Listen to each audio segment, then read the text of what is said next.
예, 안녕하십니까. 이번 시험 보시느라고 고생 많으셨습니다. 여러분들이 아마 이번 시험 보시면서 형법에 대한 두려움을 갖게 됐을 것 같아요. 다시 말하면 만만한 시험이 아니구나. 다시 말하면 형법에 자신감을 여러분이 조금 잃을 수 있는, 조금 나름대로 어렵게 출제된 시험이 아닌가 생각이 돼요. 그래서 앞으로 이제 출제 경향이 우리 2018년 이전처럼 뭐 이렇게 기출문제 위주로 기출문제지만 봐도 뭐 고득점을 할 수 있는 시대는 끝났습니다. 제가 계속 누차 말씀드렸지만 출제위원이 바뀌었어요. 현직이 아니라 이제 법대 교수님들이 출제를 하기 때문에 기출문제집에서만 베끼지 않는다는 거. 그래서 뭐 감히 말하건대 기출문제집에 정원을 구했다. 이제 기출문제집은 어느 정도의 점수는 보장해 주지만 고득점을 위해서는 기출문제집만으로는 부족하다. 이런 것을 아마 이번 시험을 통해서 우리 학생들이 뼈저리 느끼지 않았을까. 그리고 뭐 특히 총론입니다. 뭐 총론은 여러분들이 판례만 갖고는 안 되겠더라. 이제 당연히 주요 학설들도 공부해야 되고 또 법조문 관련 문제도 공부하는 학설과 조문을 이제 버리면 안 된다. 이론 강의도 중요하더라. 기본도 중요하더라. 그래서 기본 강의는 반드시 2번 정도를 들어서 여러분들이 어떤 리걸 마인드, 법적인 어떤 이론적 토양을 여러분들이 형성해 두셔야 된다. 이렇게 말씀드리고, 이번 시험을 보시면 뒤에 제가 이제 총평을 올려놨지만 일단 이번 시험은 총론에서는 아까 말씀드린 것처럼 좀 우리가 볼 수 없었던 그런 이론적 문제가 나왔고, 그리고 이제 강론은 여전히 예전처럼 판례 중심의 출제가 계속되고 있습니다. 다만 강론도 만만치 않은 것이 기출문제집에 없는 판례들, 우리가 만나보지 못한 판례들을 또 출제를 하다 보니까 물론 판례가 나올 줄 알고 있지만 그 판례가 완벽하게 대비되는 것도 쉽지 않더라. 그래서 예전보다 형법 공부를 더 많이 해야 된다. 이제 얇은 요약집이라든지 뭐 이런 모의고사집이라든지 이런 얇은 것만 갖고는 절대로 좋은 점수를 얻을 수 없다. 이런 것들을 한번 생각하시기 바라요. 자, 오늘 이제 우리가 해설 강의니까 문제를 풀어보면서 한번 각각의 어떻게 출제가 되는 거 봅시다. 1번 어김없이 1번은 제형법정주의 문제고, 다행인 것은 1번이 박스형 문제, 그것도 개수선택형 문제가 아니라 그냥 바로 이렇게 일반 종합선택형이나 개수선택형이 박스 문제가 아니고 일반 문제로 출제된 것이 우리에게는 조금 다행이네요. 제형법정주의가 박스 문제로, 그것도 개수선택으로 나오면 굉장히 어렵거든요. 그래서 제형법정주의에 대한 바로 이 1번 문제는 여러분이 뭐 쉽게 맞힐 수 있을 것 같아요. 왜냐하면은 다 봤던, 우리가 공부했던 판례들이니까. 자, 제형의 설명 중 가장 적절하지 않는 건 나와 있는데 1번 뭐 기출문제이기도 하고 논의 강조죠. 성폭력 처벌법상 이른바 바로 그 통신매체 이용 음란죄가 있는데, 이건 법조문 자체가 구성 요건이 통신매체를 이용하여, 그러니까 전화라든지 우편, 뭐 컴퓨터 그 밖에 통신매체를 통해 가지고 성적 수심이나 혐오감을 일으키는 말이라든지 음향, 뭐 글, 그림 등을 상대방에게 도달하게 하는 범죄죠. 그러니까 행위의 바로 수단이 전화, 우편, 컴퓨터 그 밖에 통신매체를 바로 통해야 됩니다. 따라서 지금 1번처럼요, 직접 자기가 음란한 편지를 써가지고 바로 그 상대방 여성의 원룸에 문틈에다가 몇 차례 음란 편지를 끼워두는 거, 이건 통신매체를 이용이라고 할 수 없죠. 통신매체를 이용하여 도달하게 하는 게 아니기 때문에 이걸 만약에 통신매체 이용 음란으로, 통신매체 이용 음란죄로 보는 것은 바로 이른바 유추해석으로 허용될 수 없다. 그러니까 한마디로 성폭력처벌법 13조 통신매체 이용 음란죄는요, 아까 말한 것처럼 통신매체를 이용해야 된다. 그런데 직접 음란한 편지를 바로 원룸의 문틈에 끼워둔 경우, 판례 이름 음란편지 끼워둔 사건인데, 이건 바로 이른바 통신매체 이용이라고 볼 수가 없다. 그래서 1번의 경우는 X가 되겠죠. 바로 답이 되겠네요. 바로 1번이 답입니다. 이건 1번을 틀면 안 돼요. 왜냐하면 1번은 여러분들이 기출도 있고 우리가 모의고사도 보면서 또 동영 모의고사도 보면서 계속 풀어봤죠. 그래서 1번의 경우는 바로 이른바 피고인이 직접 상대방 주거지 출입문에 끼워 넣는 행위는 바로 포함되지 않는다. 자, 2번 이것도 이제 전에 우리가 법원 행시 기출로 나왔기 때문에 이미 대비가 돼 있죠. 바로 자동차 관리법상 자동차의 이력 및 판매자 정보를 허위로 제공한 자를 처벌하고 있는데, 허위 제공의 의미는 적극적 의미를 말하기 때문에 바로 소극적인 단순 누락을 바로 자동차 이력이나 판매자 정보를 단순히 누락한 것을 허위의 정보로 표현하는 건가? 바로 단순 누락을 허위로 정보를 제공한 것으로 보는 것은 유추해석이죠. 그래서 단순 누락의 경우는 허위 제공이라고 볼 수 없다. 그래서 바로 2번의 경우는 O가 될 것이고, 3번 여러분들이 이것도 아주 너무나 유명한 판례, 바로 무면허 운전에 있어서 바로 면허를 받지 아니한 경우와 운전면허가 정지된 경우가 둘 다 무면허 운전인데 대등하게 규정돼 있죠. 그런데 이건 한마디로 무면허 운전이 운전면허를 받지 아니하거나 운전면허가 정지된 경우에 운전한 경우를 말하니까, 이때 운전면허가 정지된 경우를 운전면허를 받지 아니한 경우로 해석할 수는 없죠. 다르니까 따로 생각했죠. 그래서 바로 운전면허가 정지된 경우의 운전을 바로 운전면허를 받지 아니한 경우로 해석해서 무면허 운전으로 보는 것은 유추해석으로 허용될 수 없다. 다시 말하면 면허를 받지 아니한 경우와 운전면허력이 정지된 경우는 다르다. 알겠죠? 그러니까 바로 이 3번의 경우는 O가 될 것이고, 4번 가장 기본적인 판례죠. 유추적 금지 원칙에 대한 바로 판례, 형벌법규는 문헌에 따라 엄격하게 해석 적용해야 하고 피고인에게 불리한 방향으로 지나치게 확장 해석하거나 유추해서는 안 된다. 맞는 말이죠. 자, 그래서 1번이 답이 되겠네요. 1번은 맞아줘야 됩니다. 여러분들이 어느 정도만 공부하면은 재형법정이 원래 어려운데 바로 그래도 1번이 좀 쉽게 나왔네요. 자, 2번 이법성 조각사에 대한 설명으로 가장 적절한 거. 자, 이 문제가 여러분에게 어려울 수가 있어요. 자, 특히 이제 1번 같은 경우는 여러분이 생전 처음 본 지문이 될 것이고, 2번도 쉽게 볼 수 없는 판례입니다. 그리고 3번이 학설이죠. 여러분이 오연방위, 여러분이 예전에 기억하신 주관적 정당 요소를 계량경 효과와 관련돼서 공부했던 거, 그리고 4번은 최신 판례입니다. 그래서 2번의 경우가 좀 어려움이 있을 텐데 1번이 어떤 기출도 나오지 않았던 문제예요. 형법 255조 1항 촉탁 승낙살인죄가 있는데 그 죄는 폐죄 승낙을 배제하는 효과를 그 내용으로 하고 있으므로 본죄의 이법성 조각은 불가능하다는데 바로 1번은 틀렸습니다. 아닙니다. 촉탁 승낙살인죄는 물론 생명은 전속적 법익으로 처분할 수가 없기 때문에 설사 촉탁을 얻어 승낙을 얻어 살해하더라도 이법성은 조각되지 않죠. 대신 불법이 가볍습니다. 우리 다수리에 의하면 책임 감경이 아니라 불법 감경, 그러니까 한마디로 불법이 가볍기 때문에 바로 촉탁 승낙이 없는 보통살인죄보다 형을 가볍게 규정하고 있죠.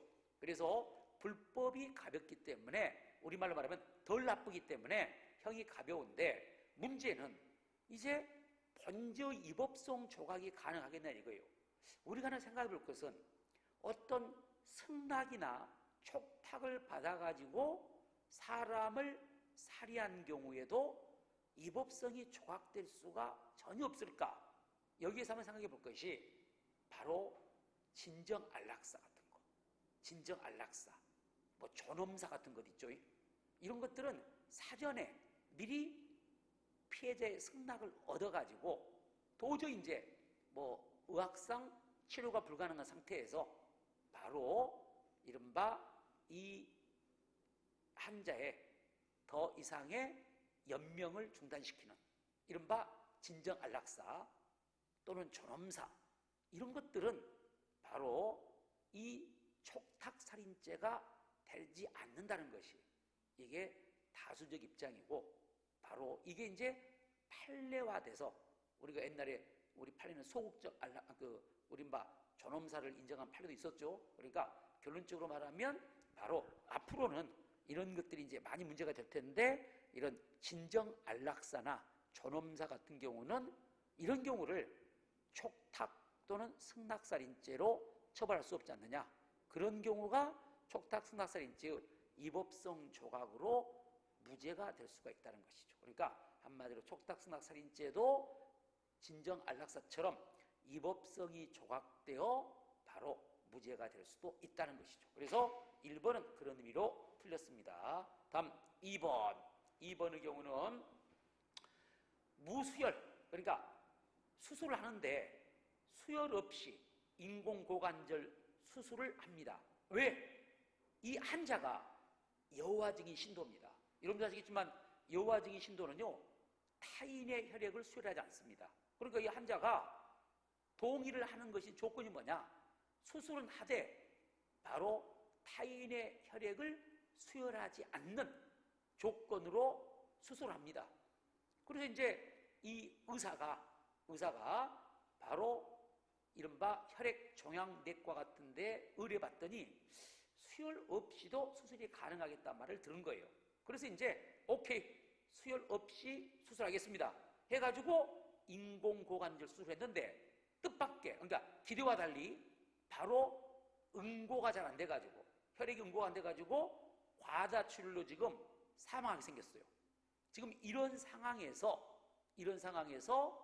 과연 수혈을 하지 않아가지고 바로 과다출혈로 사망했을 때 의사의 업무상 과실의 인정 여부입니다. 이게 이제 예전에 전남 광주 조선대 병원에서 했던 사건인데, 자, 여기에 대해서 여러분이 하나 알 것은요, 이게 이제 여호와 증인 수혈 거부 사건인데, 이건 이제 구체적 사안을 좀 알아야 되는데, 실은 이제 이때 의사가 업무상 과실이 부정되거든요. 그런데 부정되는데 그 판결의 이유를 보면 바로 미리 뭐 환자뿐만 아니라 그 가족들에게 전부 다 바로 이른바 무수혈 방식의 수술이 위험할 수도 있고 또 사망할 수도 있다는 것을 다 알렸고, 뭐 이런 여러 가지를 다 조치를 취했어요. 그런 상황에서, 그리고 또 다시 수술의 직전에 들어갈 때 바로 수술 도중에 또 타가수혈이 필요한 상황에서 가족 등의 의사 재학연 등의 사항을 종합적으로 모두 판단해 봤을 때 이 사건에서 망인의 생명과 자기결정권을 비교영량하기 어려운 특별한 사정이 있으므로 타가수혈하지 않는 사정만을 가지고, 그러니까 바로 지금 과다출혈로 사망할 지경에 이르렀는데 타인의 혈액을 수행하지 않는 것만 가지고 무조건 의사의 진료상 주의 의무를 다하지 아니하였다고, 즉 업무상 과실을 인정할 수는 없다는 겁니다. 그러니까 이렇게 우리가 이 판례를 알고 있어야 돼요. 이게 여호와 증인 수혈 거부 사건은 의사가 바로 의사의 업무상 과실이 부정되는데, 그 이유가 여기 이제 무수혈 인공고관 수술의 위험성을 충분히 설명받았고 진지한 의사결정에 의한 수혈 거부사가 존재하여 무수혈 수술 동의 아래 수술을 진행했는데 생명의 위험이 발생할 수 있는 응급사항이 발생했음에도 환자의 자기결정권, 수혈 거부, 환자 여호와 증인의 자기결정권을 존중하여 수혈을 하지 않다가 환자가 과도 사망했다 해가지고 무조건 의사의 업무상 과실을 인정할 수는 없다. 그러니까 구체적 사안의 경우는 이걸 미리 재차 확인도 했고 가족들에게도 확인도 했고 이런 조치를 다 취했기 때문에 의사의 과실을 인정할 수 없다는 것이 판례 입장입니다. 그래서 이게 이제 기출로 처음 나오는 판례인데 이런 것 때문에 우리가 이번 시험이 어려웠다는 것이죠. 그래서 여호와 증인 수혈 거부 사건은 의사의 업무상 과실이 부정됐다. 자, 그런데 다행인 것은 2번을 우리가 맞출 수 있는 것은요, 객관식 시험의 묘미입니다. 설사 1번, 2번을 몰랐더라도 1번, 2번이 어려운 겁니다. 왜? 기출로 한 번도 안 나왔던 여러분이 처음 본 지문들이야. 1번, 2번은 다. 그래서 어려운 거예요. 그런데 여러분들이 아시겠지만 3번이 객관식 시험이죠. 객관식 시험은 여기서 적절한 걸 고르겠는데 3번이 맞네요. 여러분이 3번 기억나시죠? 우리가 이제 우연방위 공부하면서 이법성의 본질, 불법의 본질을 결과반가치 말씀 구하는 견해. 순수한 결과반가치론이죠. 불법은 결과반가치만으로 구성된다는 순수한 결과반가치론에 의하면 바로 이법성 조각사유의 바로 객관적 정당화 상황. 그러니까 한마디로 이 구속요건 행위가 객관적 정당화 상황만 존재하면 불법의 결과반가치는 탈락됩니다. 그런데 불법은 결과반가치만으로 구성된다 했으니까 바로 이른바 순수한 결과반가치론에 의하면 기억나시죠? 우연방위는 이법성이 조각되어 무죄가 되죠. 그래서 3번은 5가 되겠습니다. 그러니까 다행한 것은 1번, 2번은 몰랐는데 3번이 여러분이 가장 주관적 정당의식을 결합 효과 우연방위에서 가장 만만한 지문 아닙니까? 그래서 3번을 맞힐 수가 있었죠. 그리고 이제 4번의 경우는 최근 판례입니다. 2018년 판례인데 상품 교환권 사건, 주식회사 대표이사가 바로 주주들의 이른바 투표를 바로 의결권 행사와 관련, 그러니까 한마디로 투표를 참가를 조장하기 위해서 바로 이 회사의 계산으로 사전투표와 직접투표를 한 주주들에게 무상으로 20만 원 상당의 상품 교환권을 제공한 것이 과연 주주총회 의결권 행사와 관련된 이익의 공여냐. 그런데 이제 이게 공여는 맞는데 이게 사회통념상 허용되는 범위를 넘지 않는 정당행위, 즉 사회상규에 입예되지 않느냐가 문제인데 우리 판례 X입니다. 이 경우는 바로 주주들에게 투표를 참여하기 위해서 투표에 참가할 것을 바로 유도하기 위해서 주주들에게 무상으로 20만 원 상당의 상품 교환권을 제공한 것은 바로 주총 의결권 행사와 관련된 이익의 공여로서 사회통념상 허용된 범위를 넘는 것이라고 봤습니다. 그래서 주주의 권리 행사에 관한 이익 공여죄가 성립한다는 것이 우리 판례입니다. 우리 상법에 보면 634조 2에 주주 권리 행사에 관한 이익 공여죄가 있는데 바로 이 해당한다. 정당이라 볼 수 없다. 그래서 상품 교환권 사건은 바로 이른바 정당행위가 부정됩니다. 그래서 4번도 X가 되겠네요. 자, 그 다음에 이제 3번으로 갑니다.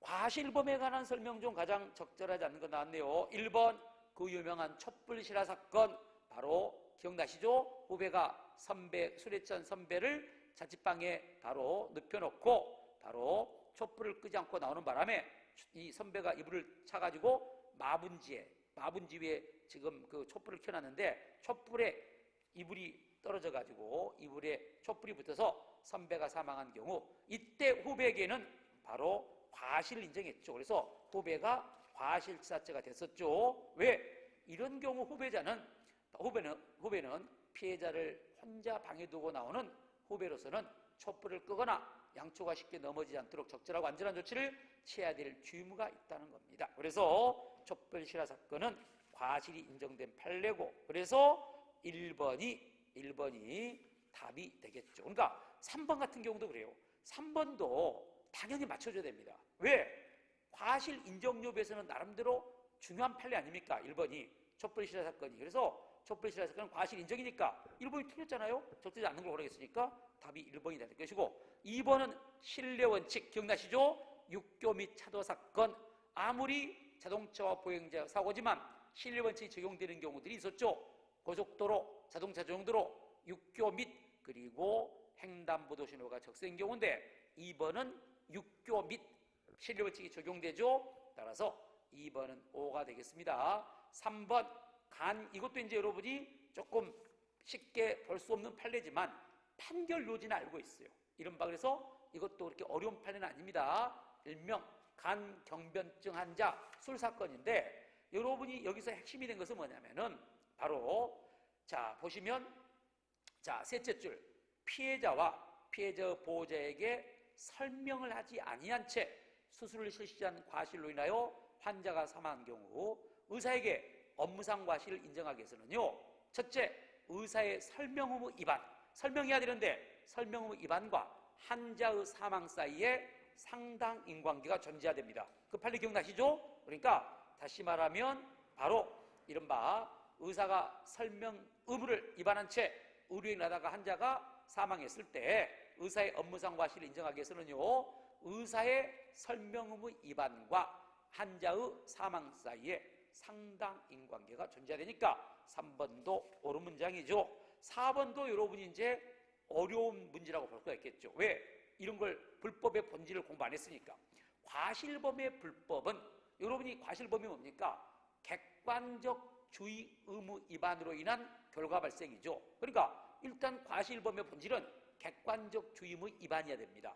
자, 그래서 이 객관적 주의 의무는 행위반 가치고 객관적 주의 의무 위반이고, 이게 바로 객관적 주의 위반이 과실범의 행위반 가치고, 다음에 이제 결과가 발생해야겠죠. 과실범은 결과범이니까 바로 구속요건적 결과 발생, 법익 침해, 이게 바로 과실범의 결과반 가치죠. 그런데 불법은 결과반 가치와 행위반 가치로 구성되니까 과실범의 경우도 바로 이 행위반 가치 요소인 객관적 주의 의무가 있어야 되고, 결과반 가치 요소인 바로 결과의 발생이 있어야겠죠. 그래서 4번도 옳은 문장이 되겠네요. 자, 그래서 4번 1번이고, 그렇게 봐보십시오. 여러분이 이제 시험을 볼 때 형법이 어렵게 느껴졌던 것은요, 아까 말한 3번에 3, 4번 같은 것들을 쉽게 보지 않았기 때문에 그래요. 그런데 중요한 것은 채점해 보면 그래도 점수가 나온 이유는요, 3, 4번이 답이 아니거든요.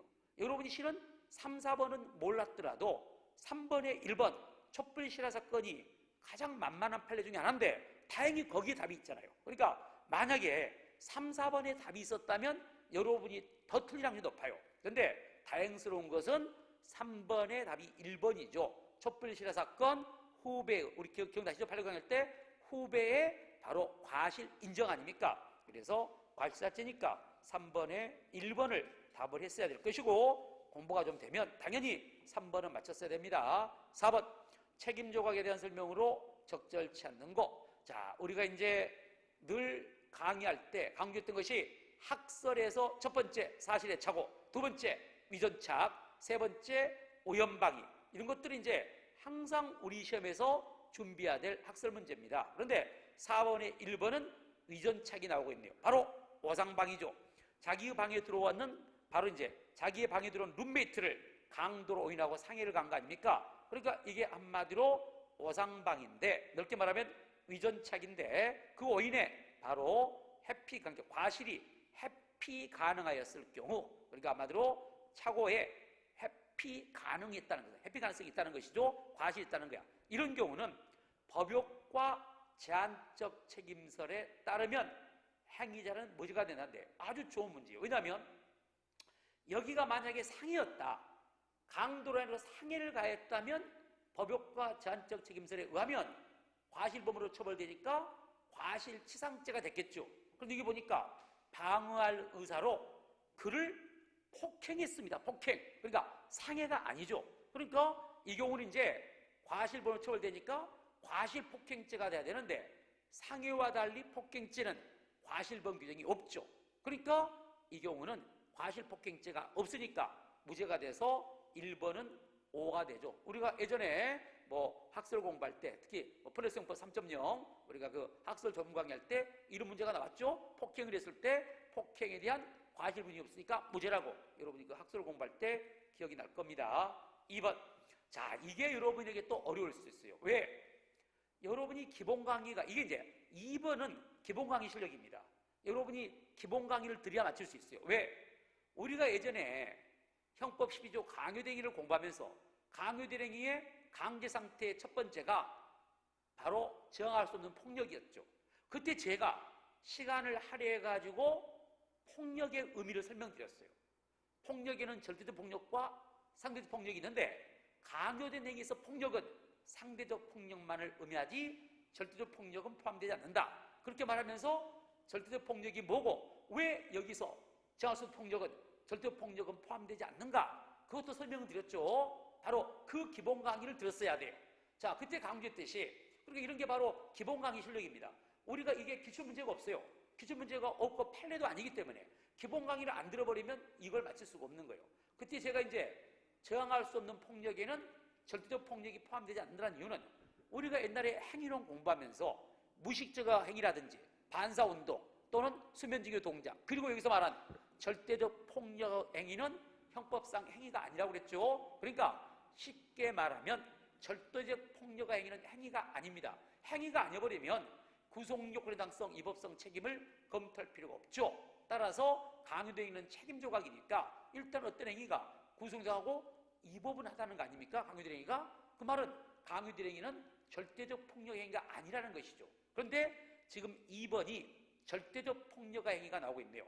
엄청난 체력과 힘의 소유자인 체육선생이 연약한 만 16세 여학생 갑의 손목을 잡고 휘둘러 갑의 손으로, 그러니까 갑의 손으로 옆에 있던 을에게 상해를 입혔다면 이때 이 여학생의 행위는 절대적 폭력의 행위가 되고, 바로 이 행위는 바로 행위가 아닙니다.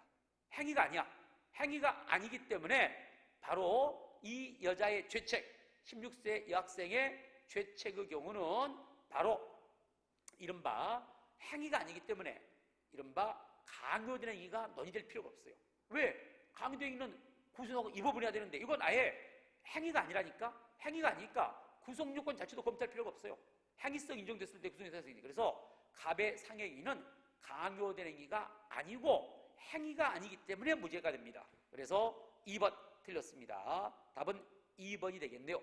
그리고 3번 기억나시죠? 임금체불 사건 키워드는 첫째 줄 모든 성의와 노력을 다했으나 도저히 지급기나에 지급할 수 없기 때문에 근로기준법상 이른바 바로 14일 이내에 이 임금을 지급해야 되는데 못했더라도 바로 기대 가능성이 없기 때문에 기대 가능성이 부정돼서 책임이 조각되는 판례죠. 그래서 3번은 맞아요. 끝에 바로 책임이 조각된다가 맞은데 여기는 이제 기대 가능성이 없기 때문이죠. 그런데 어떤 문제를 보면요, 위법성이 조각된다고 하는데 조심하십시오. 이건 임금체불 사건은 책임의 구성 요소인 기대 가능성이 부정돼서 책임이 조각되는 겁니다. 그래서 3번은 맞는 말이고 4번은 그 유명한 수학여행 사건 마찬가지로 3번과 4번 마찬가지로 다 기대 가능성이 부정돼서 책임이 조각되는 대표적인 판례죠. 그래서 4번도 5가 되겠네요. 그래서 바로 적절하지 않는 것은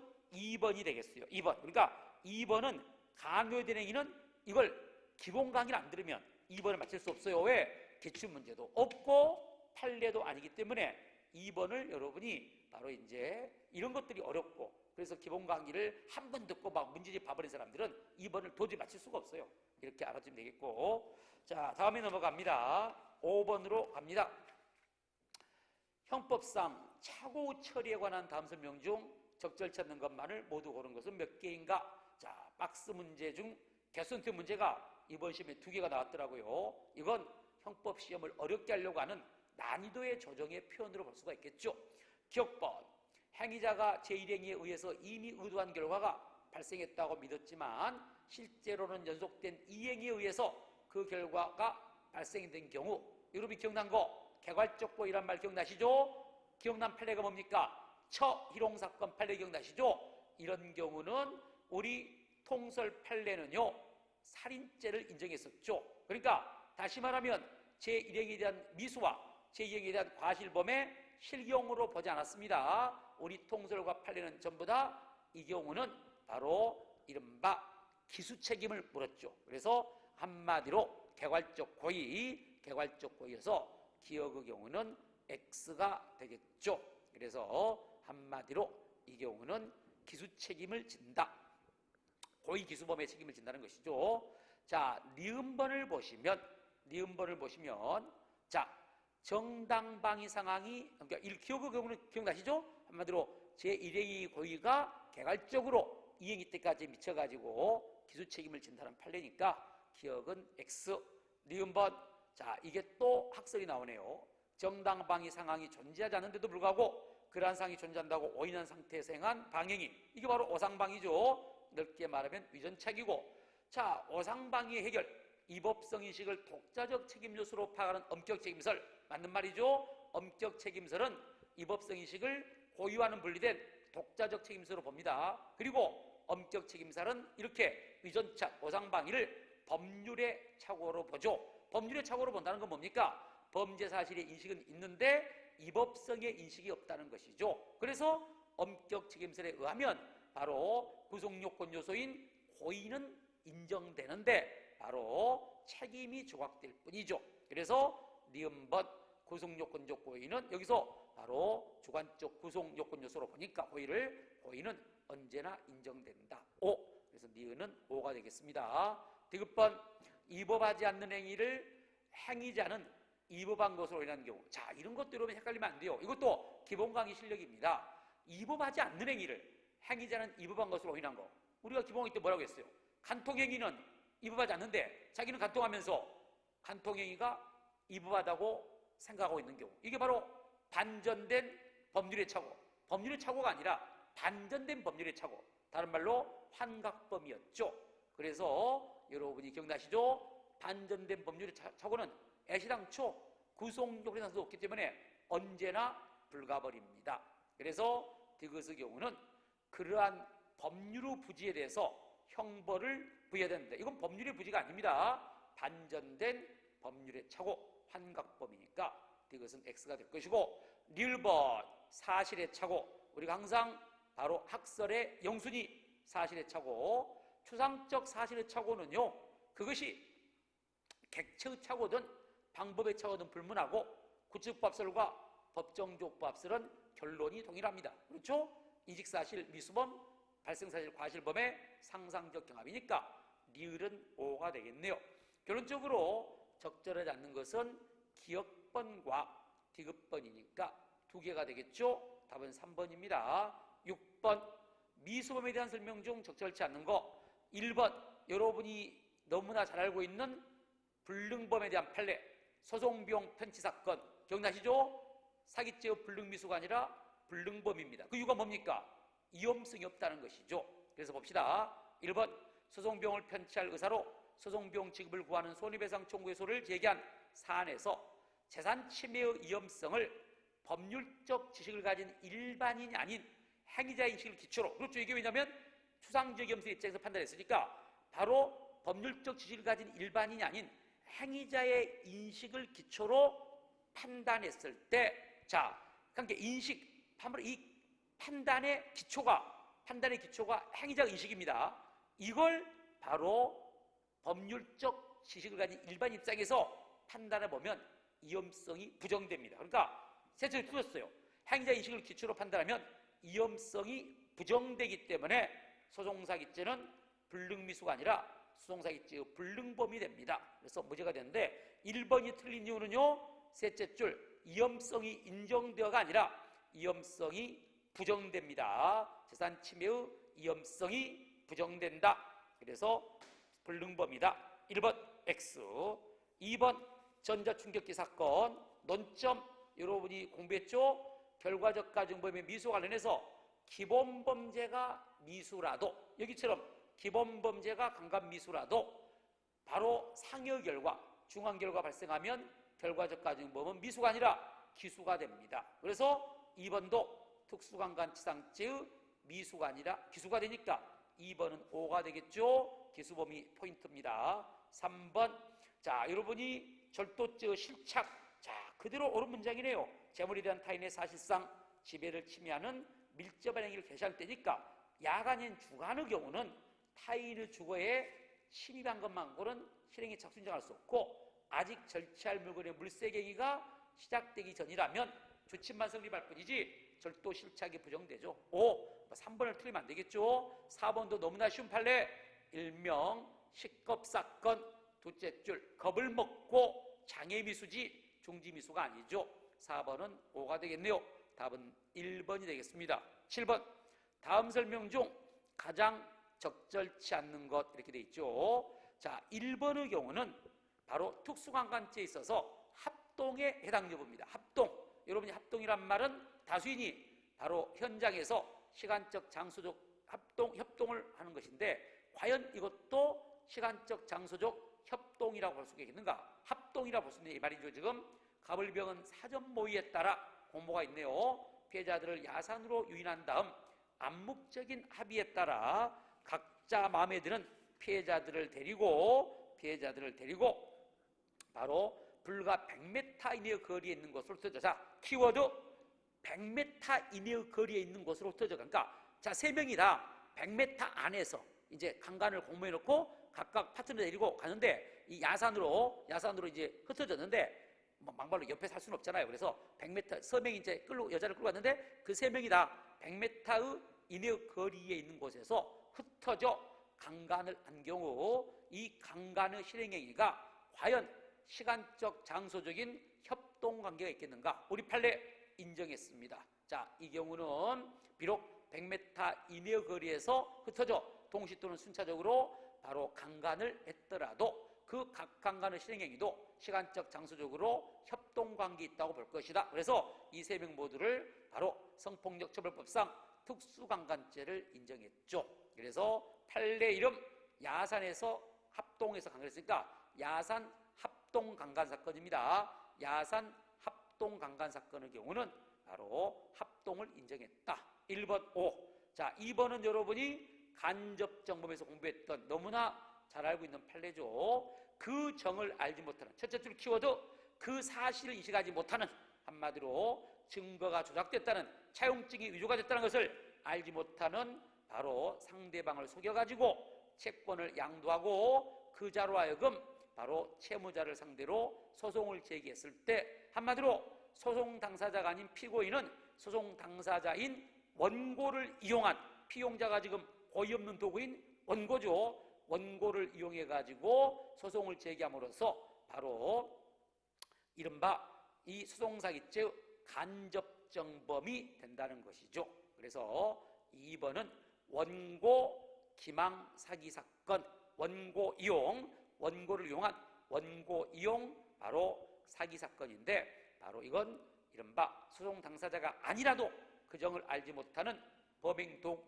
한마디로 자기의 그 고의 없는 도구로 이 소송 당사자를 이용해서 바로 소송을 통해 가지고 재산상이 취득하게 되면 이것도 사기죄 간접정범이다. 소송의 당사자가 아니더라도. 그래서 2번은 O가 될 것이고, 3번, 자, 이것도 이제 여러분이 어려울 수 있어요. 그런데 이제 우리가 교사의 착오가 똑같습니다. 간접정범의 경우에 바로 실행행위의 착오인데, 자, 간접정범의 피용자가 갑을 을로 오인하여 살해했을 때, 그러니까 쉽게 말씀드리면 바로 이른바 내가 어린아이, 예컨대 내가 어린아이에게 이른바 을을 살해하라고 이용을 했는데, 내가 예컨대 독약을 주면서 어린이한테 을의 집에다 두고 오라고 했더니 이놈이 가서 갑의 집에다 두고 와가지고 바로 이제, 그러니까 쉽게 말하면 갑을 을로 오인했다가 하니까 두 공은 다르겠네요. 이건 이제 방법의 차원이니까 갑을 을로, 그러니까 한마디로 이때 이용자는 피용자에게 여기 보면 바로 이제 이른바 을을 죽이라고 이용을 했죠. 이용행위가 을에 대한 살인입니다. 그런데 피용자가 갑을 살해한 경우죠. 자, 이때 법정적 부합설에 의하면 이게 이제 갑의 이 피용자 입장에서는 이게 객체의 착오죠. 그렇지만 이용자의 입장에서는 방법의 착오가 되는데, 문제는 그것이 방법의 착오든 객체의 착오든 법정적 부합설에는 이게 구체적 사실의 착오니까 결론의 차이가 없어요. 죽은 사람, 그러니까 여기서 지금 갑을 을로 오인하여 살해했으니까 죽은 사람이 갑이 죽었죠. 현실로 발생한 발생사실의 고의 기소가 되니까, 한마디로 발생사실에 대한 교사법 간접적이 되니까 갑이 죽었으니까 갑에 대한 살인죄 간접정범이 됩니다. 그래서 우리가 교사의 착오도 마찬가지였죠. 교사자가 피교사에게 바로 이른바 이 을을 죽이라고 교사를 했는데, 이때 피교사가 갑을 을로 오인해 가지고 갑을 살해했을 때 죽은 사람, 결과 발생한 사실, 갑에 대한 살인죄 교사가 되듯이 간접정범도 똑같아요. 구체적 사실의 착오이기 때문에 법정적 부합설에 의하면 교사의 그것이 이 피용자의 착오가 객체의 착오일지라도, 그리고 이용자 입장에서는 이게 방법의 착오일지라도 법정적 부합설에 의하면 발생사실에 바로 기수의 간접정범이 되니까 갑이 죽었으니까 갑에 대한 살인죄의 간접정범이 되죠. 3번은 오류 문장이 되겠네요. 4번, 자, 이게 여러분 이제 처음 본 판례입니다. 그래서 우리가 뭐 기출 문제를 벗어난 판례들이 많아서 여러분이 이제 시험장에서는 체감하는 문제의 난이도가 굉장히 높았을 거예요. 어렵다고. 자, 갑과 을은 술집으로 가던 도중 앞서 가던 갑과 피해자가 부딪혀 시비가 붙고 이에 갑은 피해자를 뒤로 밀어 피해자가 땅 바닥에 머리를 부딪히고 부딪히게 하고 술집을 향해 떠났는데 이에 뒤따라오던 을이 이 장면을 보고 달려와 피해자를 또다시 가격하여 피해자가 내저부 그러니까 바로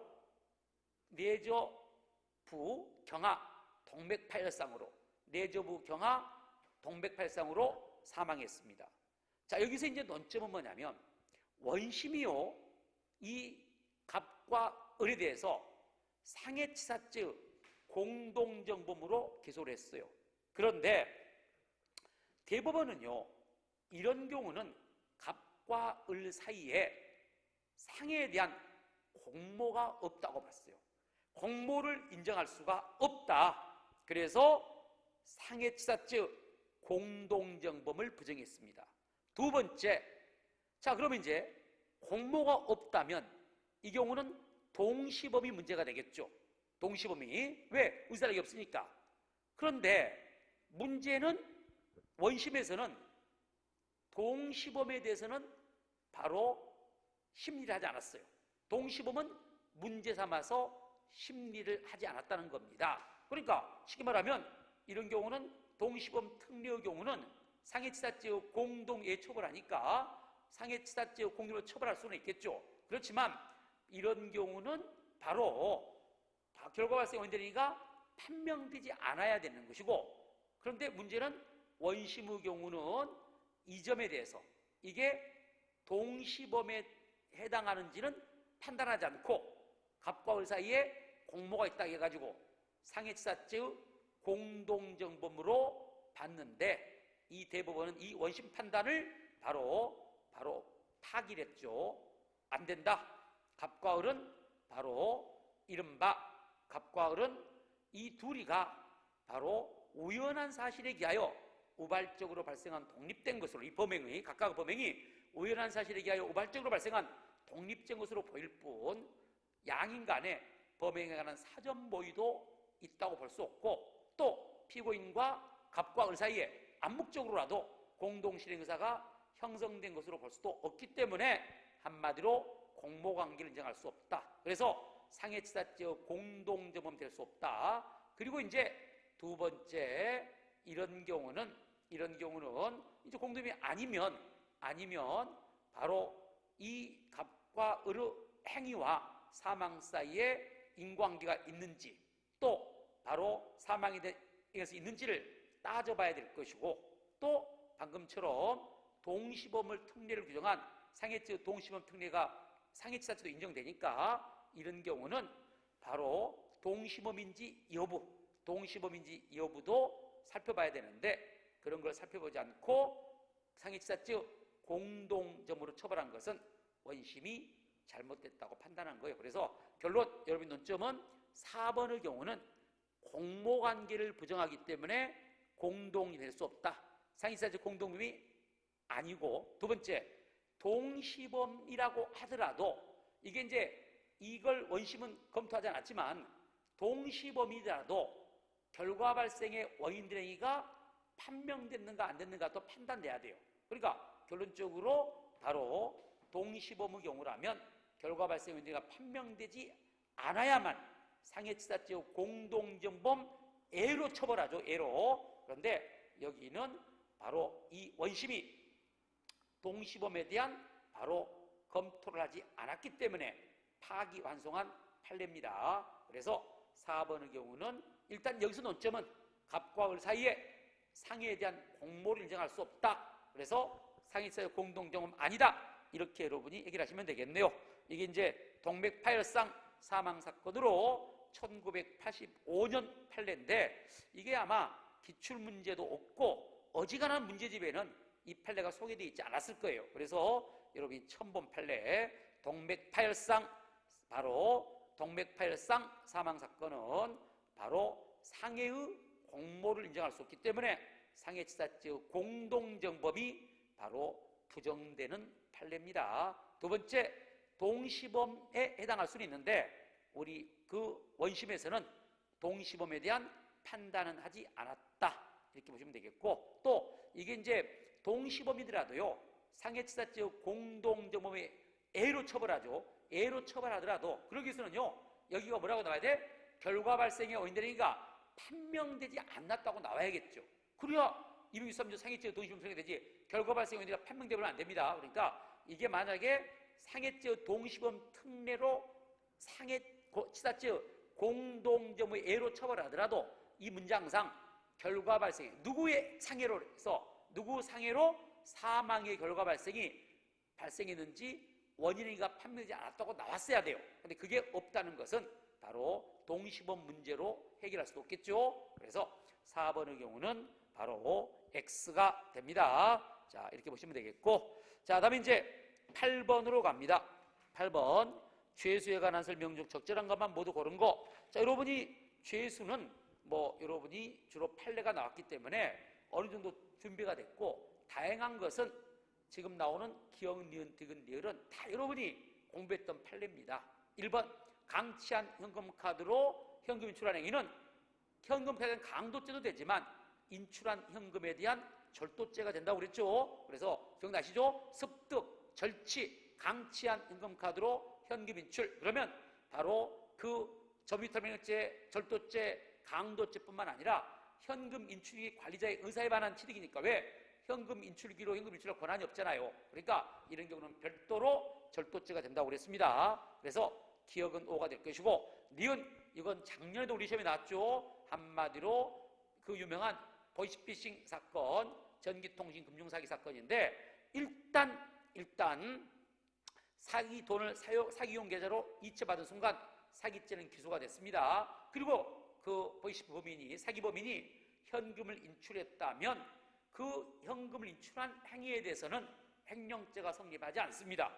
다시 말하면 이 경우는 사기죄만 성립할 것이고, 왜? 이때 이 보이스피싱 범인과 피해자 사이에는 어떤 위탁관계나 신인관계가 존재한다고 볼 수 없기 때문에 이때 보이스피싱 범인을 타인의 인물을 보호한다고 볼 수도 없고, 또 현금 인출 행위는요 사기죄로 바로 재물을 취득했고, 이때 인출한 행위는 이미 성립한 사기 범행이 예정하고 있던 행위에 불과할 뿐 새로운 이익을 침해한 것이 아니죠. 그래서 별도로 횡령죄는 성립하지 않으니까 니은 X.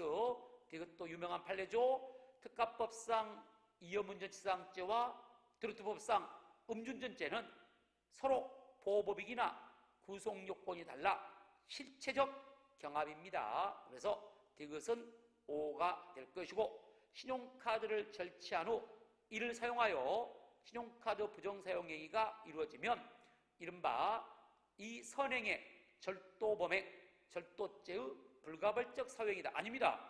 신용카드를 절취하면 신용카드는 절도죄가 될 것이고, 이걸 부정사용하면 여신 전문급상 신용카드 부정사용죄가 되는데, 오히려요 신용카드 부정사용 행위가 절도범행보다 법익침해가 큽니다. 그래서 바로 오히려 이것은 바로 절도죄와는 전혀 다른 새로운 법익의 침해이기 때문에 절도죄와 신용카드 부정사용죄는 실경관계, 실체경합이지 불가벌적 사유가 아니죠. 그래서 니을은 X가 되겠네요. 답은 그래서 3번이 되겠죠. 기억과 디귿. 9번, 다음 설명 중 가장 적절하지 않는 거. 자, 올해 1차 시험도 나왔습니다. 우리형법 7조. 한마디로 외국에서 형의 전부나 일부의 집행을 받은 경우에 대한 판례죠. 형사사건으로 외국법원이 바로 필리핀이죠. 필리핀에서 기소되었다가 무죄 판결을 받았는데, 그가 무죄 판결을 받기 전까지 상당 기간 5년이죠. 5년 동안 미결 구금되었더라도 이는 유죄 판결에 의하여 형이 실제로 집행된 것이 아니죠. 우리가 법조문상 외국에서 형의 전부다 일부의 집행을 받은 사람이란 말은 그 외국 법원에서 유죄 판결을 받아가지고 자유형이나 벌금형이 실제로 집행된 사람만을 말합니다. 그러니까 미결구금은 그에 해당하지 않기 때문에 외국에서 형의 전문화 일부가 집행된 사람에 해당한다고 볼 수 없고, 따라서 형법 7조에 의한 미결국기관은 실조 산입 대상이 아닙니다. 1번은 옳은 문장이네요. 2번 자수. 2번의 키워드는요, 자, 처음에는 자진 출석하여 처음 조사를 받으면서는 돈을 차용했을 뿐이며 범죄를 부인하다가 이해 조사를 받으면서 비로소 이른바 돈을 엄벌해서 수수했다고 자백했더라도, 자, 여러분이 기억나시죠? 자수는 자발성을 요합니다. 따라서 수사기관의 조사에 의하여 범죄 사실을 고지하는 것은 자백이 아니죠. 그래서 자수가 아니죠. 그래서 자수라고 할 수 없다. 2번도 O가 됩니다. 3번 법관은 양형을 함에 있어, 자, 형을 정함에 있어서 법정형 중에서 형의 가중, 또 감면 등을 거쳐 형성된, 여러분이 법정형에서 가중할 것 가중하고 감기할 것 감기해서 쫙 펼쳐놓은 형이 처단형이죠. 처단형 그 범위 내에서 양형의 조건을 참작하여 선고형을 정합니다. 맞는 말이죠. 자, 다음에 이제 4번 장량감경이란, 자, 다른 말로 재판상 감경이란 법률상 특별한 감경 사유가 없는 경우에도, 법률상 감경 사유가 없는 경우에도 피고인에게 정상 참작 여지가 있을 때 법원이 재량으로 하는 형의 감경입니다.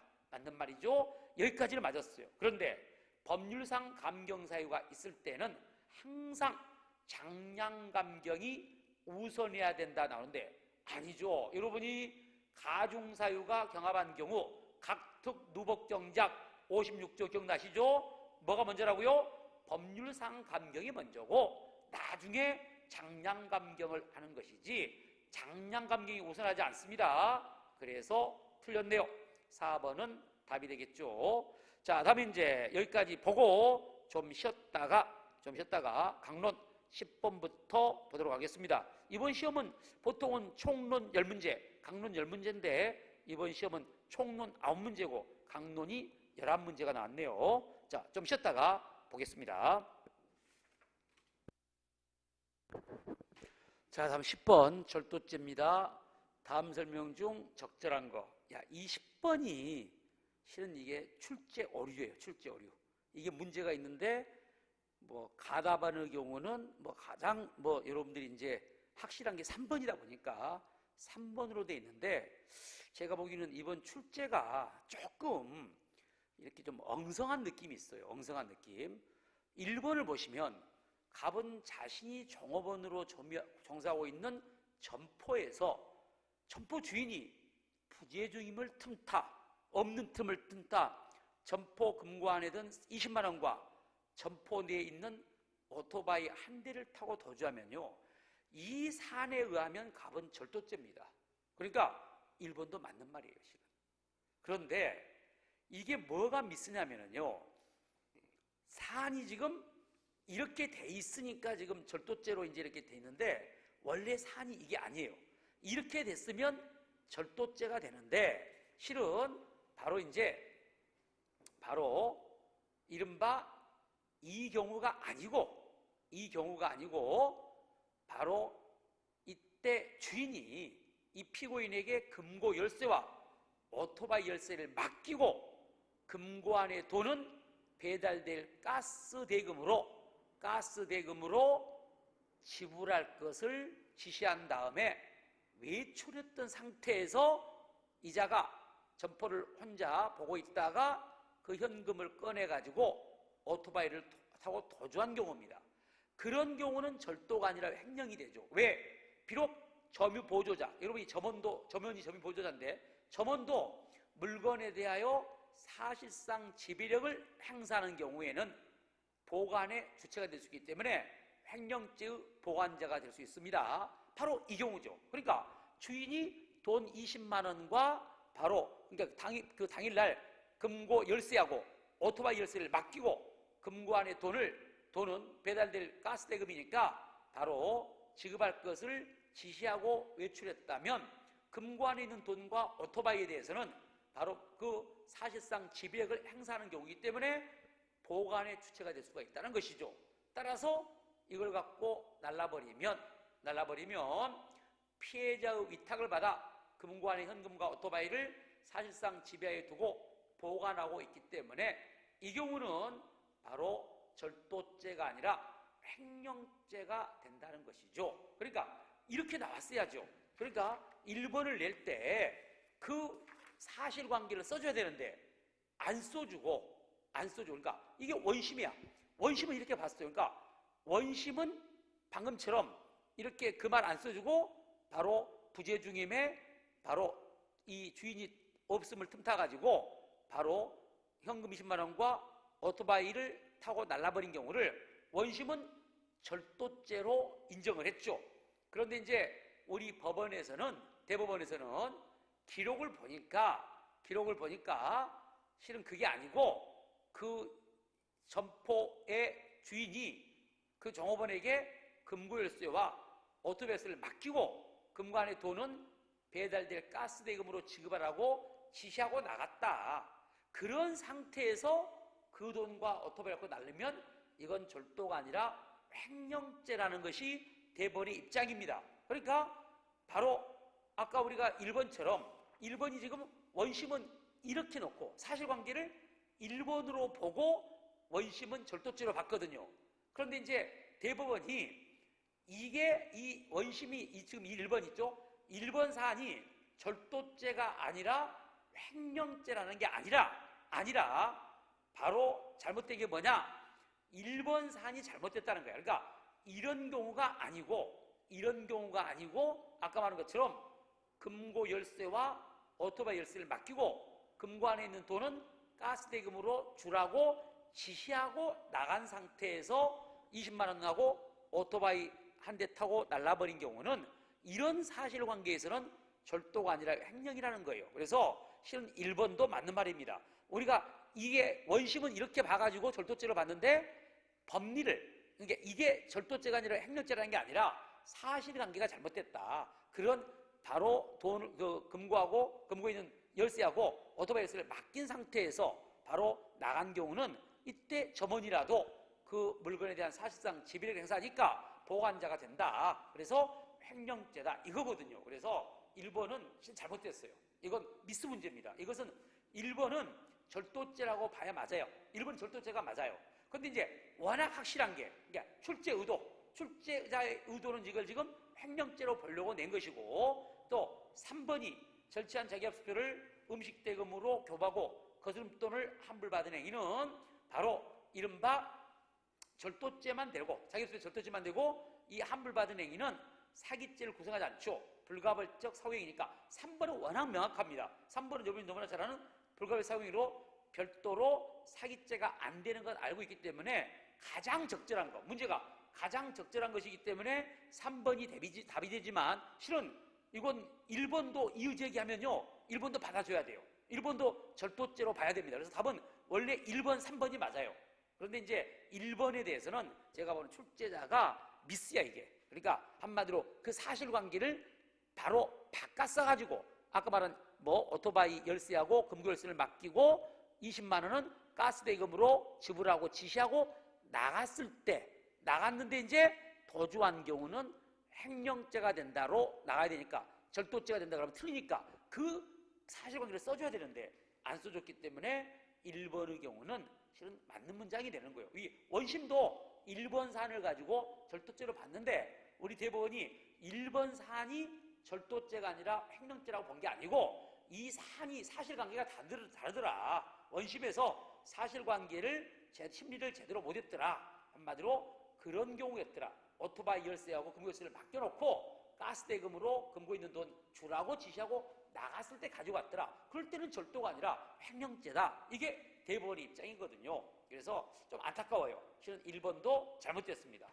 자, 그리고 이제 2번의 경우는 그 유명한 예금통장 절도 사건이죠. 한마디로 같이 예금통장에 이른바 예금액 증명 기능이라는 이른바 경제적 가치가 침해됐기 때문에 불법에서 인정되니까 절도죄가 되죠. 그래서 2번은 끝에 셋째 줄 불법 영등사가 인정되므로 절도죄가 성립된 것이고, 4번 냉장고 전기 사건 여전히 임차인의 점유다. 임차인 입장에서는 타인 점유가 아니라 자기 점유니까 절도죄가 객체가 될 수 없죠. 절도죄 X입니다. 그래서 여러분이 다 아는 판례들이에요. 다 아는 판례들인데 자, 1번의 경우도 여러분은 공부할 때는 행령죄로 공부했죠? 그러니까 1번을 절도죄니까 X라고 했을 거예요. 그런데 실은 그때 공부했던 행령죄는 이게 아니었죠. 한마디로 아까 말한 금고 열쇠와 오토바이 열쇠를 맡기고 바로 가스대금으로 지불하라고 지시하고 간 상태에서 했기 때문에 정확히 말하면 1번도 여러분 이제 봤던 판례였기 때문에 그때 절도죄 아니고 행령죄였는데 해가지고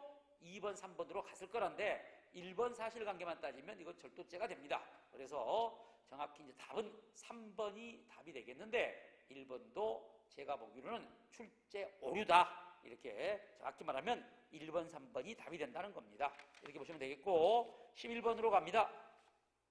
폭행죄에 대한 설명으로 가장 적절 찾는 거. 자, 1번.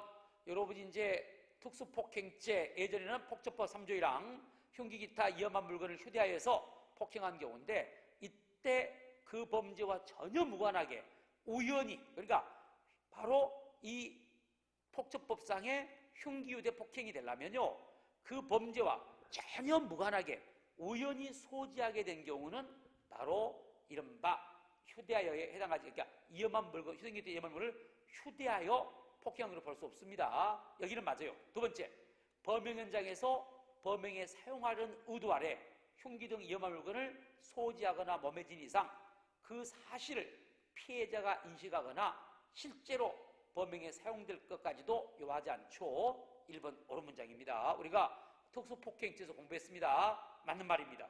2번이 틀렸죠.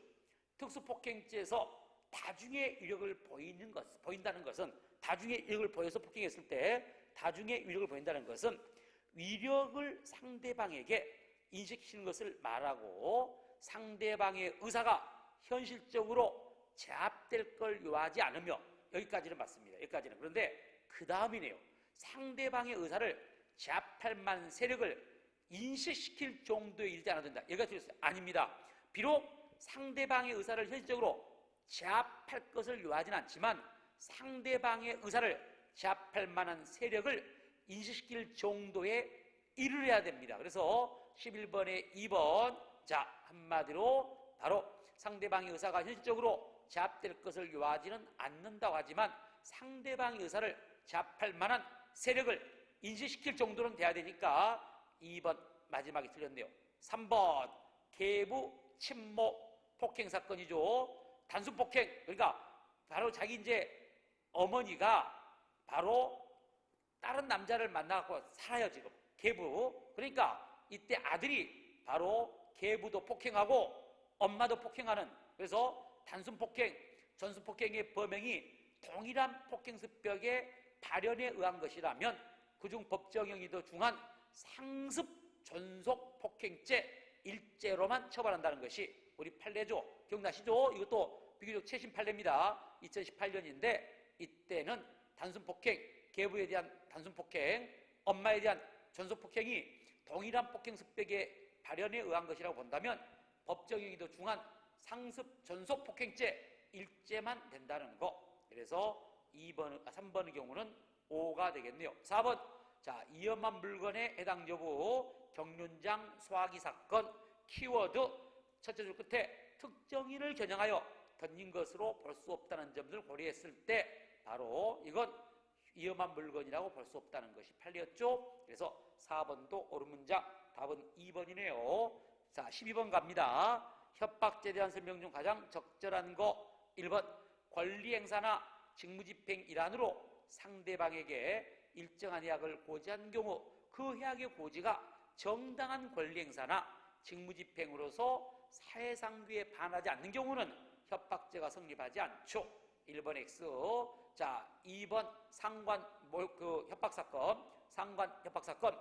공군 중사가 상관인 피해자에게 그 비등을 기록한 내용을 제시하면서 자신에게 폭언한 사실을 인정하지 않으면 그 내용을 상부기관에 제출하겠다는 취지로 말한 경우, 이때 여기는 여기 그만 나는데 이 정도는요 상대방의 바로, 그러니까 이제 그 정도가 객관적으로 상대방이 바로 공포심을 가질 만한 정도 해악의 고지가 되고, 실제로는요 이때 상관이 현실적으로 공포심을 갖지 않았어요. 이게 논점입니다. 이게 빠졌는데, 그러니까 이 정도는 객관적으로 상대방이 공포심을 가질 만하게 고지고, 즉 광의 협박이고, 그런데 이제 이 판례의 논점은 그 상관이 바로, 그러니까 한마디로 공포심을 현실적으로 갖지 않았다고.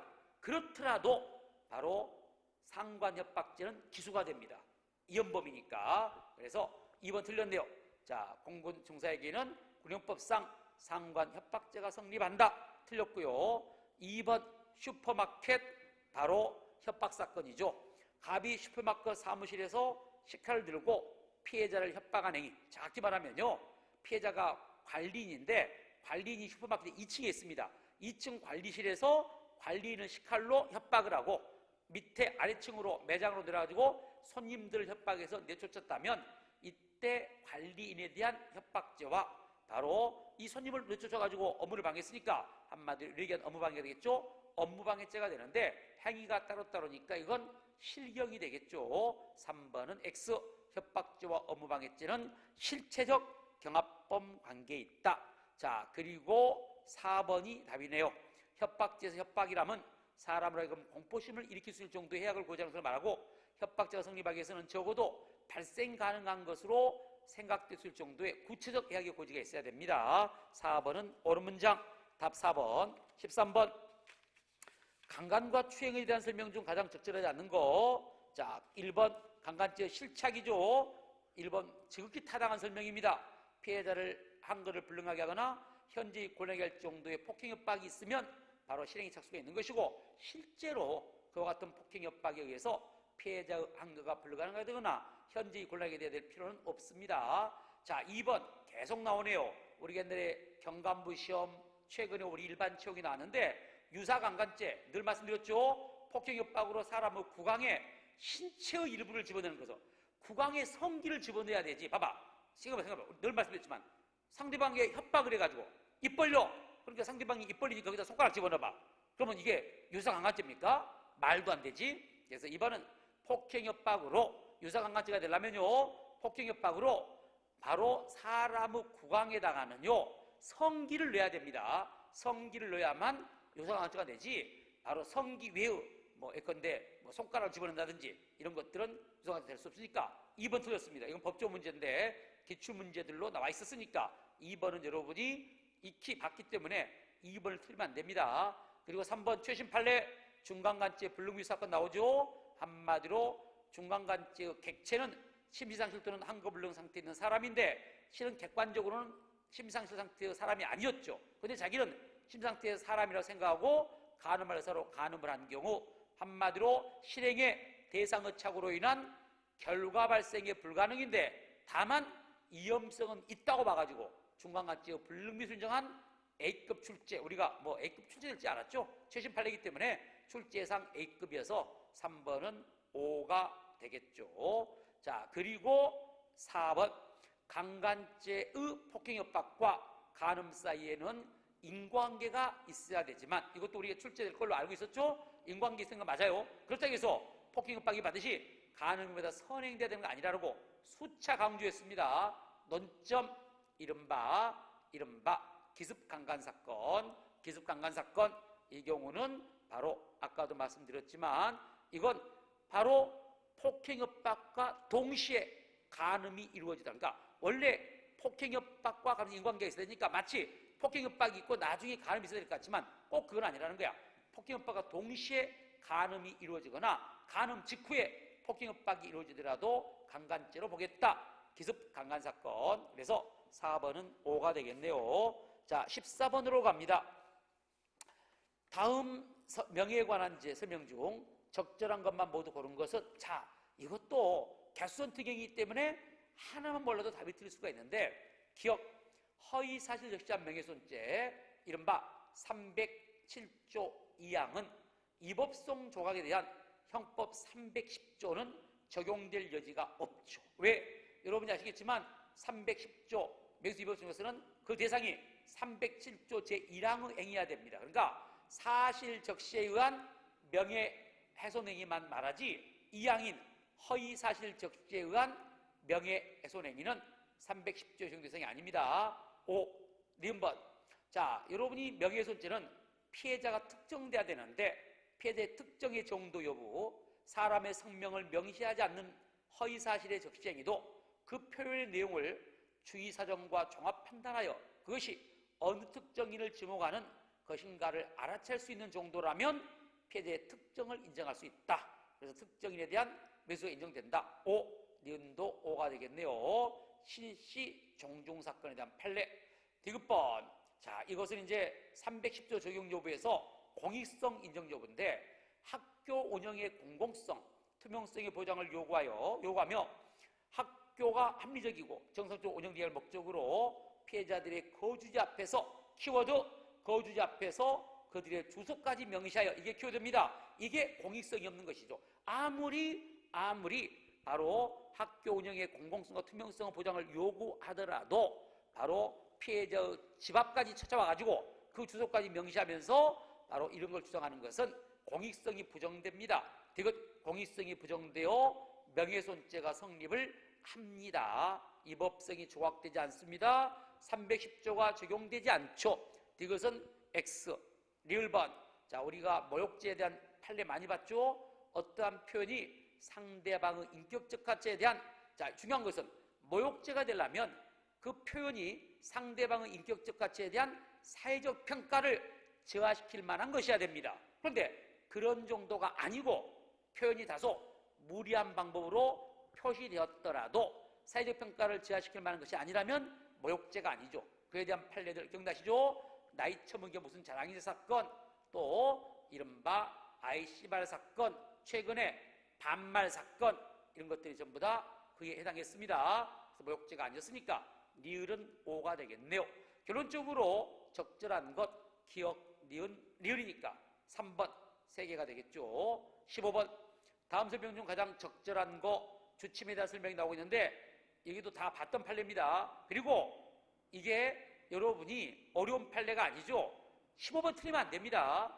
1번 주거침입지에서 그 주거자 또는 관수자가 일단 적법하게 거주 또는 관수를 개시한 후에 그 권한을 상실하여 사법상 불법 점유가 된 경우, 저번에 대표적으로 임대차 기간이 만료된 임차인, 권리자가 집주인이 임대인이 이를 배제하기 위해서 정당한 절차에 의하지 않고, 키워드 정당한 절차에 의하지 않고 주거에 들어가는 것은 이것도 이 주거자가 누리는 주거의 사실상 평온을 침해하기 때문에 주거침입죄가 되죠.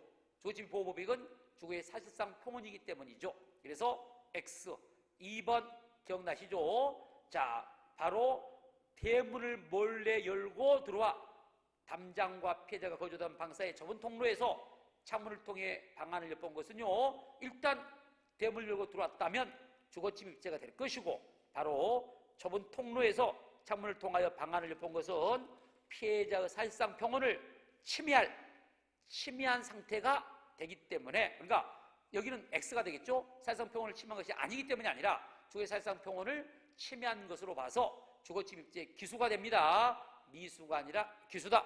그래서 이른바 2번 방안을 엿본 사건, 방안을 엿본 사건은 바로 이른바 주거침입죄의 기수가 된다는 거. 그러니까 한마디로 마당 대문 열고 들어와가지고 그러니까 조심할 것은 이건 달라요. 골목길에 있는 골목길에 있는 이제 창이 있는데 창을 통해서 방안을 엿본 것은 그건 아니죠. 여기는 이제 중요한 것은 아까 위호지도 주거니까 일단 바로 대문을 몰래 열고 들어왔으니까 바로 주침의 미수가 아니라 기수가 된다는 거. 그래서 바로 2번은 X가 되겠네요. 자, 3번도 여러분이 잘 아는 판례, 실착 중 가스 배관 사건 기억나시죠? 가스 배관 사건, 야간 주거침입 절도죄는 주거침입시가 실착인데 가스 배관 사건은 아직 주거에 침입한 건 아니기 때문에 실착이 부정됩니다. 그래서 3번도 X고 4번이 답이네요. 가재 도구 사건 기억나시죠? 가재 도구 등을 남겨두고 신체만 떠났더라도 태거불응죄는 안 되죠. 태거불응죄는 신체가 주거에서 나감을 의미하기 때문에 가재 등을 남겨두고 떠났다 해서 태거불응죄라고 볼 수는 없다. 그래서 가재 도구 사건은 바로 이른바 아까 말한 것처럼 태거불응죄가 아닙니다. 4번이 옳은 문장이네요. 답은 4번.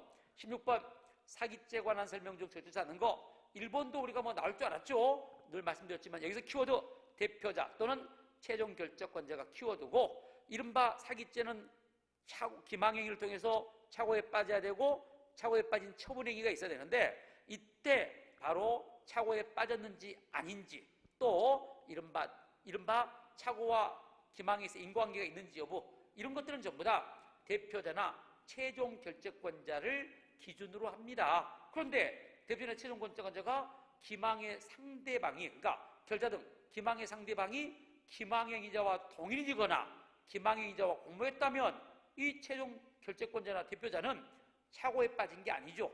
그래서 착오에 빠진 게 아니기 때문에 사기죄가 성립하지 않죠. 1번, 5. 2번 무자원 송금 사건.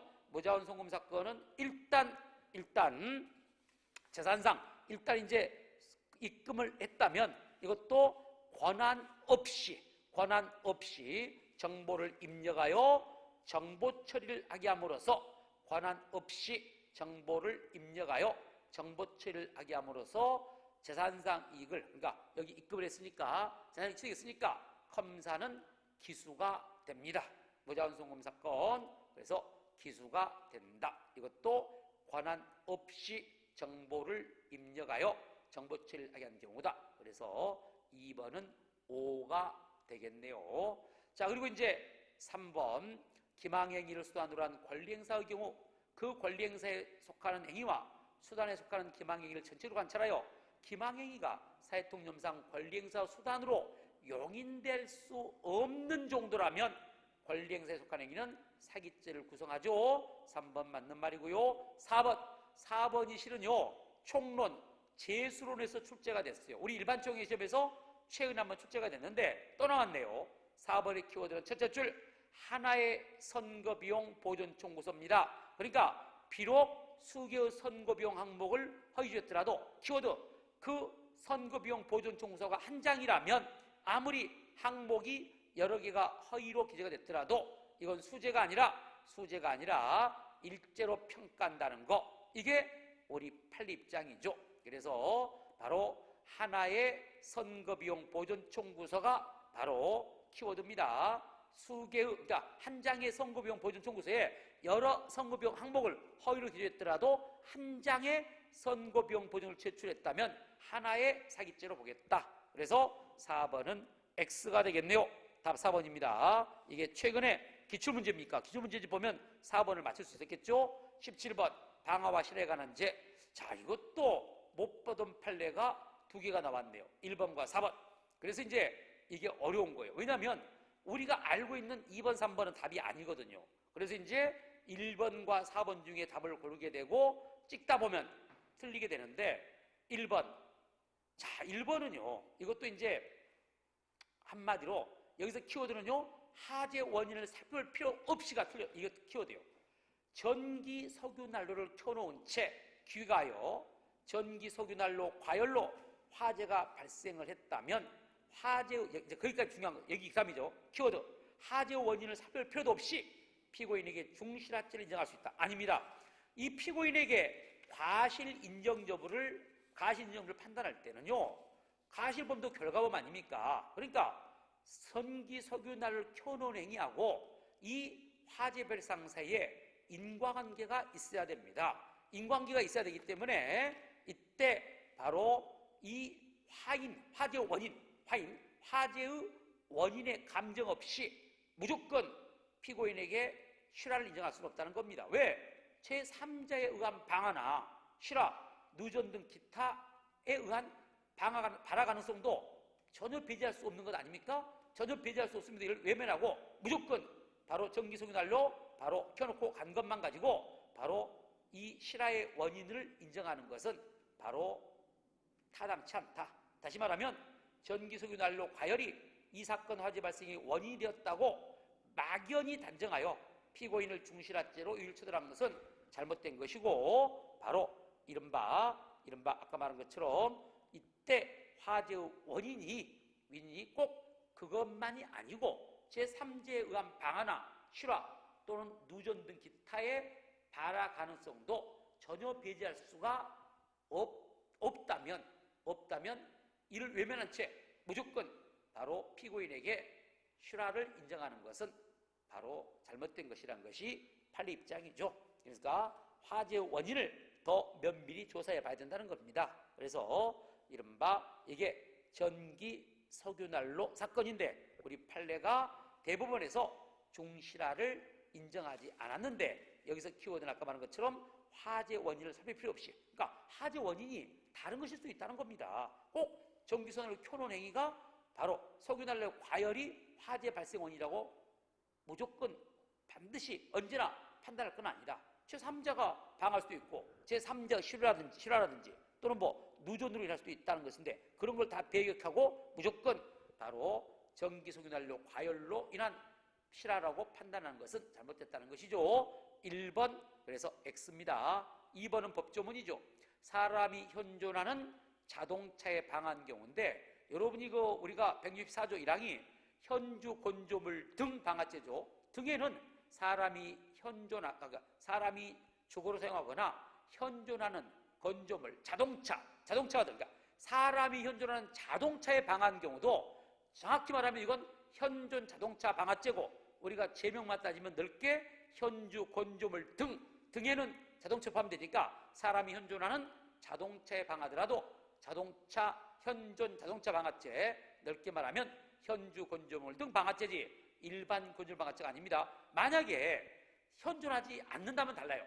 예컨대 길가에 주차되어 있는 사람이 현존하지 않는 주차되어 있는 사람이 타고 있지 않는 자동차에 방하면 일반 건조물 방화죄가 되죠. 그러니까 사람이 타고 있는 자동차 방화, 현존 건조물 등 방화죄, 넓게 말하면 현존 건조물 방화죄, 넓게 말하면 현주 건조물 등 방화죄고 타고 있지 않는 자동차, 일반 건조물 등 방화죄입니다. 2번 틀렸네요. 3번 폐가 사건 기억나시죠? 폐가는 건조물이 아니다. 그래서 타인수 일반 건조물 방화죄가 안 되고 X 4번이 답입니다. 유조차 운전사 사건인데 이것도 여러분이 처음 본 판례죠. 근데 이게 어렵죠. 이런 게 이제 처음 봤으니까.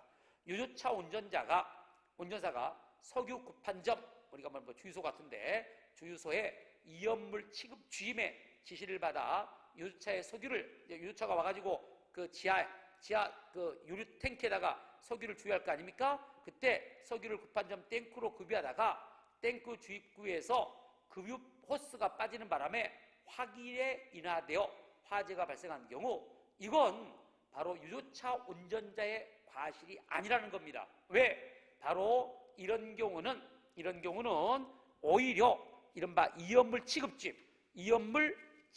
주임이 그 보안에 관한 책임을 지는 것이기 때문에 이른바 유조차의 운전사에게 이연물 취급 주임의 지시가 없이도 석유가 제대로 급유되는지 어떠한 사유에 의해서 급유자격이 발생하는지 여부를 운전자가 바로 이 확인을 하기 위해서 급유가 끝날 때까지 그와 함께 또는 그와 교대로 급유호스가 주입구에서 빠지려고 할 때는 즉시 대응 조치를 할 수 있는 자세를 갖춰야 될 엄상준이 없다는 거야. 그러니까 이연물 취급 주임이 있으니까 이연물 취급 주임이 보안에 대한 책임자니까 유조선 운전사는 한마디로 말하면 바로 유조차 운전자는 바로 유류만 잘 넣으면 되지, 잘 주갖고 바로 넣어주면 되지, 거기서 빠졌는지 확인해보고 잘 들어가는지 이런 거 확인할 주임은 없다는 거예요. 그래서 바로 이 유조차 운전사에게는 바로 이른바 이 화재 발생에 대한 과실이 있다고 볼 수 없다는 것이 이 1990년 판례 유조차 운전사 사건입니다. 그러니까 이런 건 여러분이 못 봤던 판례니까 어려울 수밖에 없죠. 그래서 유조차 운전사에게는 화재에 대한 과실을 인정할 수 없다. 아까 말한 바로 이연물 취급 주임의 책임이다. 이렇게 생각하면 되겠네요. 답은 4번이 옳은 문장이네요. 17번에 4번. 자, 그 다음에 이제 18번으로 갑니다. 횡령죄. 자, 여러분이 이제 1번. 제가 모의고사 때도 말씀드렸죠. 이게 비교적 최신 판례고 불가벌적 사후행위에 대한 판례인데 시험에 안 나온다. 그러니까 나올 확률이 높다 해가지고 제가 계속 강조했던 것이 1번 공탁금 사기 사건이죠. 따라서 바로 편취한 공탁금의 반환을 거부하는 것은 바로 불가벌적 사후행위다. 별도로 사기죄가 안 된다. 왜? 바로 공탁금의 반환을 거부한 행위는 새로운 법익을 침해하는 것이 아니고 바로 이미 사기죄로 취득한 재물에 대한 바로 불가벌적 사후행위에 불과할 뿐이다. 그래서 1번 답입니다. 1번, 그러니까 적절하지 않는 것이니까 1번은 O가 되겠네요. 바로 별도로 횡령죄를 만든다. 그러니까 이 횡령행위는 불가벌적 사후행위라는 겁니다. 사기죄만 성립해요. 2번 약국장 사건, 정확히 말하면 약국장 횡령 사건입니다. 병원에서 의약품 선정 구매 업무를 담당하는 약국장이 병원을 대신하여 제약회사로부터 의약품 제공의 대가로 기부금 명목의 돈을 받아 보관 중 임으로 소비했을 때 조심할 것은 이 기부금 명목의 돈이 불법원인 급여라면 횡령죄가 될 수 없죠. 그런데 우리 판례는 바로 의약품 제공의 대가로 기부금명의 돈을 받아 보관하고 있는데 이 기부금명의 돈은 불법원인 급여가 아니라는 겁니다. 다시 말하면 바로 이 선량한 분석 기타 사회질서에 반하는 행위로서 불법원인 급여에 해당하지 않는다. 그러니까 피고인이 약국장이 병원을 대신해서 제약회사로부터 의약품을 공급받은 대가로 의약품 매출액에 비례하여 기부금 명목의 그러면 의약품의 몇 %는 기부금 명목으로 제공하겠다고 해가지고 병원에서 받아 보관하고 있다면 이건 선량한 풍속 기타 사회질서에 반하는 행위로서 불법급여에 해당하지 않기 때문에 이건 약국장 입장에서는 이 돈이 불법인 급여가 아니니까 바로 타인의 재물이 되겠죠. 따라서 횡령죄가 됩니다. 바로 병원이 반환 청구를 가지고 있는 돈이니까 병원에 대한 횡령죄가 성립한다는 거. 약국장 횡령 사건 2번 그래서 O가 되겠네요. 3번 여러분이 3번이 이제 최신 판례죠. 누누이 말씀드렸지만 명의신탁 중 지금 3번이 중간생략등기형 명의신탁인데 바로 중간생략등기형 명의신탁 왜 신탁자가 당사가 됐죠? 이게 중간생략 명의신탁인데 중간생 명의신탁은 바로 횡령죄가 성립하지 않습니다. 그래서 이때 수탁자는 바로 이 신탁자에 대한 보관자가 아니기 때문에 명의수탁자가 그 부동산을 임으로 처분하더라도 횡령죄가 안 되고 또 처분하지 않는 부동산의 반환을 거부하더라도 보관자가 아니기 때문에 횡령죄가 안 됩니다. 그러니까 둘 다 바로 셋째 줄 밑에 줄 명의수탁자가 부동산을 임으로 처분한 경우도 횡령죄가 안 되고 처분하지 않는 부동산 반환 거부도 횡령죄가 안 됩니다. 그래서 바로 3번은 X가 되겠네요. 자, 그 다음에 이제 넘어가서 바로 그러니까 여러분이 아시겠지만 불가벌적 사후행위가 바로 둘 다 횡령죄가 안 돼버리니까 횡령죄가 타인의 집을 보관한 자가 아니니까 둘 다 바로 이 임으로 처분한 행위든지 반환급이든지 다 보관자가 아니기 때문에 횡령죄가 성립할 수가 없습니다. 그래서 바로 이른바 이 3번의 경우는 아까 보니까 부동산을 임으로 처분하고 처분하지 않는 나머지 부동산을 반환을 거부한 것은 이미 성립한 횡령죄. 이거 틀렸어요.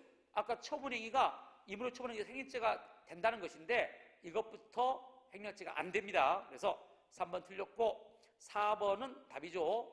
다른 사람의 재물을 보관한 사람이 그 사람의 동의 없이 함부로 이를 담보로 제공한 행위는 불법의 의사를 표현한 행위로서 설사 사법상 담보 제공 행위가 무효라도 또 재물에 대한 소유권이 침해되는 결과가 발생하는 여부관계시 왜 횡령죄는 이연범이니까 횡령죄를 구성합니다. 그래서 4번도 옳은 문장이고 결론적으로 3번이 틀렸으니까 3번이 답이 되겠네요. 자, 19번 갑니다.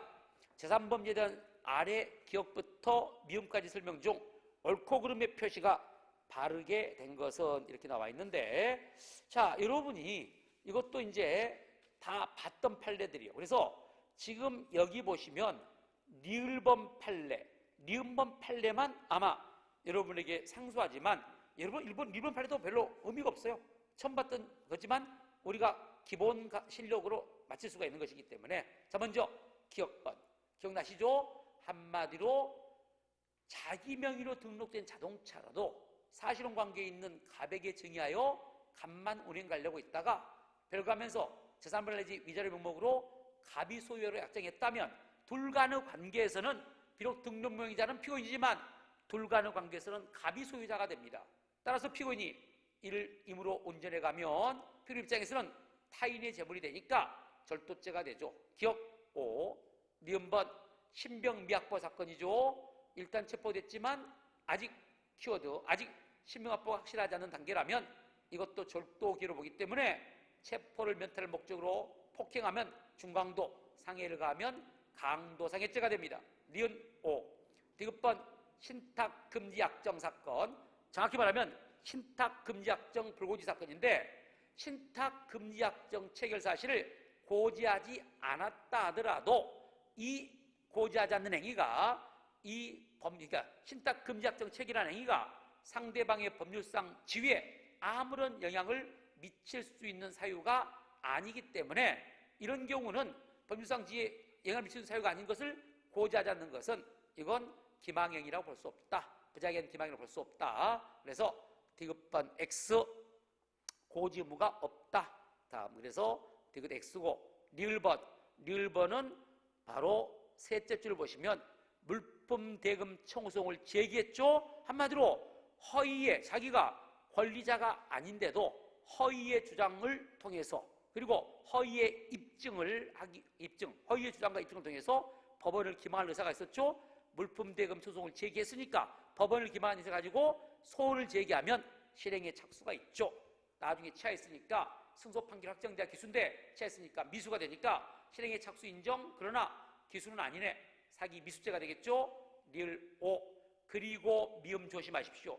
제가 누누이 모의고사 때 강조했습니다. 자, 이른바 가벌이 공모하여 간명의로 개설된 예금계좌의 적금 매체를 보이스피싱 조직원 병에게 양도했고 피해자 정의 병에게 속아 이 계좌로 송금을 했는데 송금한 사기 피해금 중 일부를 갑과 을이 임으로 친출했어요. 그러니까 바로 적금 매체를 양도한 자가 임으로 인출하게 되면 이때 이자의 죄책이 자 여러분이 둘로 나눠지죠. 만약에 그 정을 알고 양도했다면 사기방조죄가 되니까 따로의 횡령죄는 안 되지만 모르고 양도했다면 사기죄의 공범이 성립하지 않기 때문에 횡령죄가 돼요. 그런데 여기 보니까 갑을에게 사기죄가 성립하지 않는 이상 갑을에게 사기죄가 안 된다는 것은 갑을에게 사기죄가 성립한다는 것은 모르고 양도했다는 것이죠. 그러면 이때는 갑을이 횡령죄가 됩니다. 사기죄 공범이 아니면 횡령죄가 되는데 문제는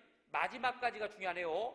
자, 갑을에게 사기죄가 성립하지 않는 이상 이제 갑을에게는 횡령죄가 되는데 문제는 병이 누굽니까?